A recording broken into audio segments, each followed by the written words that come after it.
Damang-dama ng mga kalaban ang impact ng Gilas Bigs sa loob ng paint at aminado ang top teams ng FIBA na nakalaban na ng Gilas na merong size ngayon ang team natin at isa ito sa nakatulong para maging balanse ang laro ng Gilas. Meron ng mas solid na inside play sa opensa, lumalaban sa rebound at hindi nagpapahuli sa depensa sa loob ng paint. Halos parehong-pareho ang nasabi ng Latvia at New Zealand. Yung size ng Gilas ang kanilang napuna. Idagdag pa natin na bigatin ang mga bigs natin. Junmar Fajardo, isa sa top center ng PBA. Kai Sotto na nasanay sa international level ng basketball, nagsanay at nagkaroon ng scrimmage game sa NBA J-League Ignite team at naging two-time Fans MVP ng NBL Australia dahil sa kanyang magagandang opensa at depensa na nagustuhan ng mga fans. Hindi nakakaantok ang laro dahil sa mga highlights na ito ni Kai Sotto. Maging sa Japan B1 B-League ay dominant force itong si Kai Sotto sa loob ng paint. Ngayon, mas mahirap mapigilan sa shaded area. Madalas ay nagkakaroon pa ng double-double na stats sa laro at mahirap itong gawin laban sa malalakas rin na mga kalaban.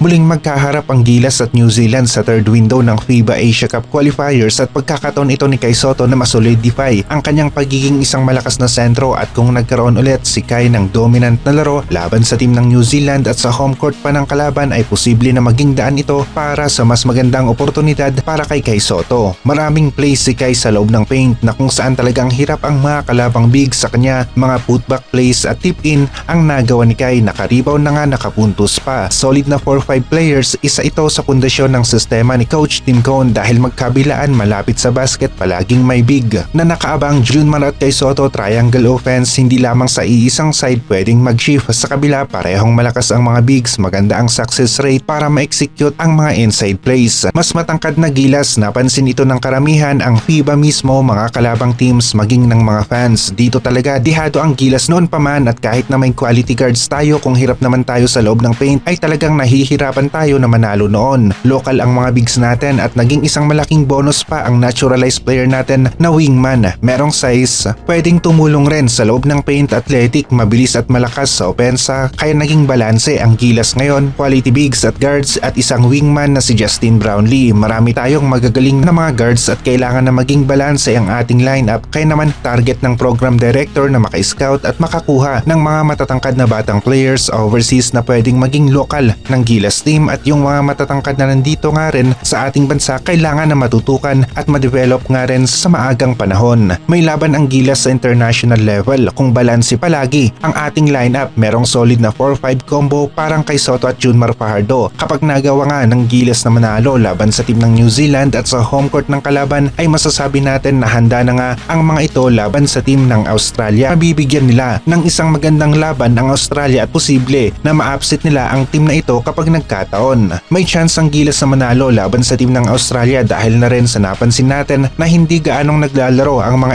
NBA players ng Australia sa FIBA Asia kagaya ni na Patty Mills, Ben Simmons, Joe Ingles at iba pa. At dahil dito tataas ang chance ng Gilas na manalo laban sa team ng Australia kapag nakalaban nila ito sa FIBA Asia Cup. Ang isa pa sa talagang gusto nating makita ay yung laro ni AJ Edu sa sistema ni Coach Tim Cone. Hindi pa ito nakakapaglaro sa bagong Gilas team simula noong si Coach Tim Cone ang naging head coach, at magandang pagkakataon na masubukan si AJ Edu laban sa team ng New Zealand sa third window ng FIBA Asia Cup qualifiers. Magtatagal pa ng konti ang Kai Sotto Junmar combo sa Gilas, kaya papalag ang Gilas sa international level laban sa top teams, pero kailangan rin na makahanap ang Gilas ng mga bagong players na magandang height. Kasing height ni Kai Sotto mas mabuti, pero sa nakikita natin wala pang lumilitaw na mga players na kasing tangkad ni Kai, at noong 17 years old pa lamang itong si Kai Sotto ay 7'1", 7'2" na ang kanyang height, at sa ngayon wala na tayong nakikitang kasunod pa ni Kai na 7-footer. Average height na sa basketball ang karamihan sa mga batang bigs. Noong nagkaroon ng 7'3" na Kai Sotto na nakasama ni Junmar sa loob ng paint, tapos ang naturalized player natin ay isang wingman, all around ang laro ay dito talagang lumakas ang Gilas. Yung mga guards natin lumabas ang tunay na laro, komportable sa pagtira ng tres, at kung mintis man may makikipag-agawan ng rebound sa loob ng paint na dalawang bigs ng Gilas. Excited na rin ang karamihan na makita ang Gilas laban sa team ng Australia, at posible nga na mangyari ito sa FIBA Asia Cup 2025. Magbabanggaan ang dalawang teams, isang magandang laban ang mapapanood natin.